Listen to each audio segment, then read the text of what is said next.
بسم اللہ الرحمن الرحیم۔ السلام علیکم ناظرین، اگرچہ اسلام میں بلی حلال نہیں ہے لیکن اس کو پاکیزہ اور طاہر حیوانات میں شمار کیا جاتا ہے۔ جو بلیاں کسی کی ملکیت نہ ہوں انہیں پالنے میں کوئی حرج نہیں، جیسا کہ حدیث میں ہے۔ حضرت عبداللہ بن عمر رضی اللہ تعالی عنہ سے روایت ہے کہ رسول اللہ صلی اللہ علیہ وآلہ وسلم نے فرمایا، ایک عورت کو بلی کی وجہ سے عذاب دیا گیا۔ اس عورت نے بلی کو قید کر کے رکھا یہاں تک کہ وہ مر گئی۔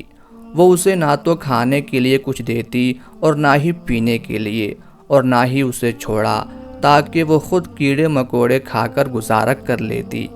یعنی اس نے بلی کو تڑپا تڑپا کر مارا تھا، اس لیے وہ جہنم میں گئی۔ ایک سائنسی اندازے کے مطابق انسان نے بلی کو 10,000 سال پہلے پالتو بنایا تھا۔ بلی آج کے دور میں سب سے عام پالتو جانوروں میں سے ایک ہے۔ افریقی جنگلی بلیوں کی کئی اقسام کو پالتو بلی کے آباء و اجداد سمجھا جاتا ہے۔ بلیوں کو پہلے پہل شاید اس وجہ سے سدھایا گیا کہ یہ چوہے کھاتی تھیں، اور اکثر اوقات جہاں اناج محفوظ کیا جاتا ہے وہاں انہیں پالا جاتا تھا، لیکن بعد ازاں ان کو انسان کے دوست اور پالتو جانور کے طور پر بھی پالا جانے لگا۔ پالتو بلیوں کے جسم پر لمبے یا چھوٹے بال ہوتے ہیں جن کی بنیاد پر ان کی اقسام اور نسلوں کا تعین کیا جاتا ہے۔ آئیے آپ کو وہ حدیث بتاتے ہیں جس میں بلی کے متعلق ذکر کیا گیا ہے۔ ناظرین، روایات سے یہ بات ثابت ہے کہ بلی اگر کھانے میں سے کچھ کھا جائے یا پانی پی جائے تو وہ پلید اور نجس نہیں ہوتا، کیونکہ مشکوٰۃ شریف کی حدیث مبارکہ ہے کہ ایک عورت نے حضرت عائشہ رضی اللہ تعالی عنہا کو ہریسہ بھیجا تو وہ نماز پڑھ رہی تھیں۔ اس عورت نے ہریسہ وہیں رکھ دیا تو بلی آئی اور آ کر اس میں سے کھا گئی۔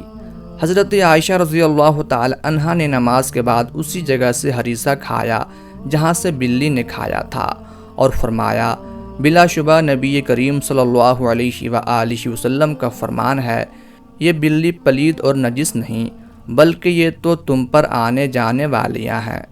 حضرت عائشہ رضی اللہ تعالی عنہا بیان کرتی ہیں، میں نے حضور نبی کریم صلی اللہ علیہ وآلہ وسلم کو بلی کے بچے ہوئے پانی سے وضو کرتے ہوئے دیکھا ہے۔ ناظرین، جہاں تک گھر میں بلی پالنے کا سوال ہے تو فقہا کا کہنا ہے گھر میں بلی پالی جا سکتی ہے، ایسا کرنے میں کوئی حرج نہیں، کیونکہ بلی نہ ہی موذی جانور ہے اور نہ ہی نجس ہے۔ ہر شخص کو معلوم ہے کہ اس میں کوئی نقصان نہیں، بلکہ بلی گھر میں رکھنا فائدہ مند ہے۔ یہ گھر میں پیدا ہونے والے کیڑے مکوڑے اور چوہے وغیرہ کھا جاتی ہے۔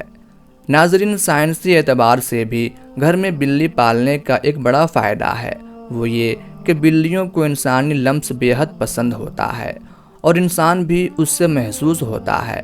ماہرین کے مطابق بلی کے لمس میں اللہ نے ڈپریشن کے مرض کا علاج رکھا ہے۔ اس کے بالوں میں خاص قسم کے بیکٹیریا پائے جاتے ہیں، انسانی جسم میں ڈپریشن کو کم کرنے میں مدد دیتے ہیں۔ چنانچہ پالتو بلی کو اپنے ساتھ لپٹا کر بٹھایا اور سلایا جائے، یہ نہ صرف آپ کی بلی کو خوش کرے گا بلکہ آپ کو ڈپریشن سے بھی نجات دلائے گا۔ اب ہم آپ کو بلیوں کے بارے میں کچھ مزید معلومات بتاتے ہیں جو ماہرین کے تجربات کے بعد سامنے آئیں۔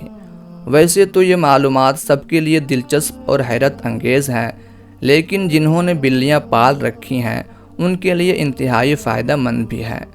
ماہرین کے مطابق بلیوں کی اوسط عمر 13 سے 17 سال ہوتی ہے، مگر اکثر بلیاں 20 سال کی عمر تک پہنچ جاتی ہیں۔ دو بلیاں آپس میں کبھی بھی میاؤں کر کے بات نہیں کرتی۔ جب بھی آپ کی بلی میاؤں کرے جان لیں کہ وہ آپ سے مخاطب ہے۔ اس کے علاوہ بلیوں کی مونچھوں کے متعلق ایک عام تاثر پایا جاتا ہے کہ ان مونچھوں کے ذریعے بلیاں اپنا توازن برقرار رکھتی ہیں، بالکل اسی طرح جیسے اکثر سینگوں والے جانوروں کے سینگوں کے متعلق یہی تاثر پایا جاتا ہے۔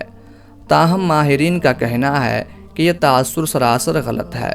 بلی کے مونچھوں کا اس کے جسمانی توازن کے ساتھ کوئی تعلق نہیں۔ ماہرین کا کہنا ہے کہ بلیوں کی مونچھیں دراصل ایک سینسر کا کام کرتی ہیں۔ یہ فاصلے، جگہ اور مختلف اشیاء کے سائز کا پتہ لگاتی ہیں اور بلی کو اس سے آگاہ کرتی ہیں۔ حتیٰ کہ اندھیرے میں بھی بلی اپنی مونچھوں کے ذریعے کسی بھی فاصلے یا کسی بھی چیز کے سائز کا پتہ چلا لیتی ہے۔ رپورٹ کے مطابق بلی کی مونچھیں تنگ جگہوں یعنی چوہوں کے بل وغیرہ کے سوراخ کی چوڑائی کا بھی اندازہ لگاتی ہیں۔ بلی اندھیرے میں بھی اپنی مونچھوں کے ذریعے کسی بل کا پتہ چلا لیتی ہے کہ وہ کتنا چوڑا ہے۔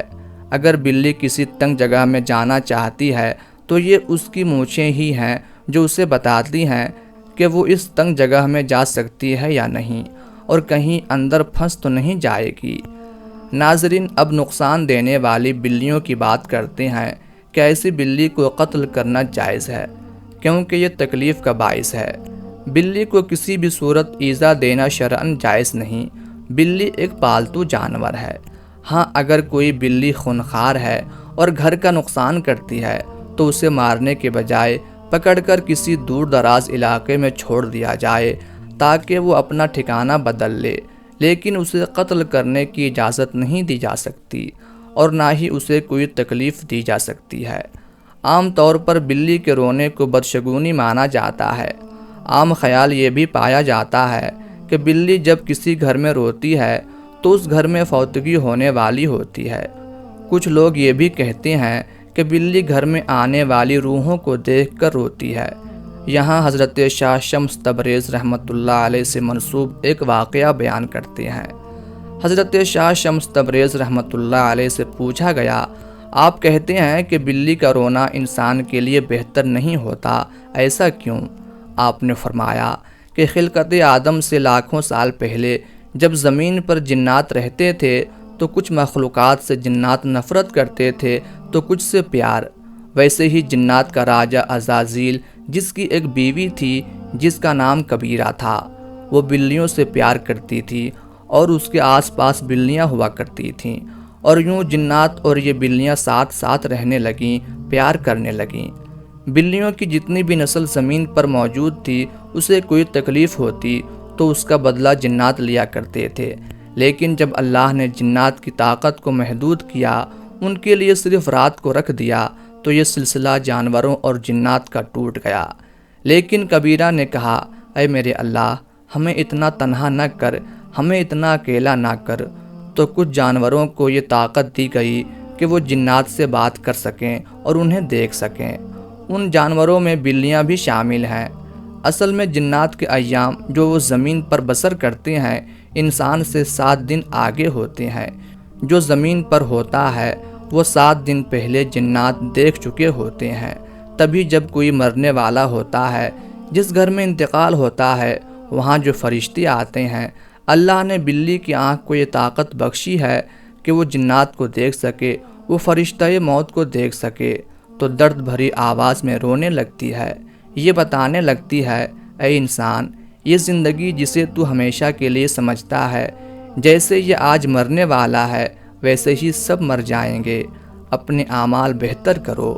تو لوگوں نے کہا، اے اللہ کے ولی، اگر ہمارے گھر کے آس پاس کوئی بلی روئے تو ہم کیا کریں؟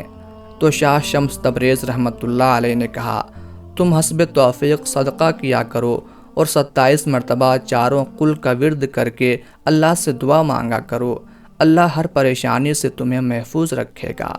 اللہ تبارک و تعالیٰ سے دعا ہے کہ وہ ہمیں تمام برائیوں سے دور رکھ کر نیک عمل کرنے کی توفیق عطا فرمائے۔ آمین یا رب العالمین۔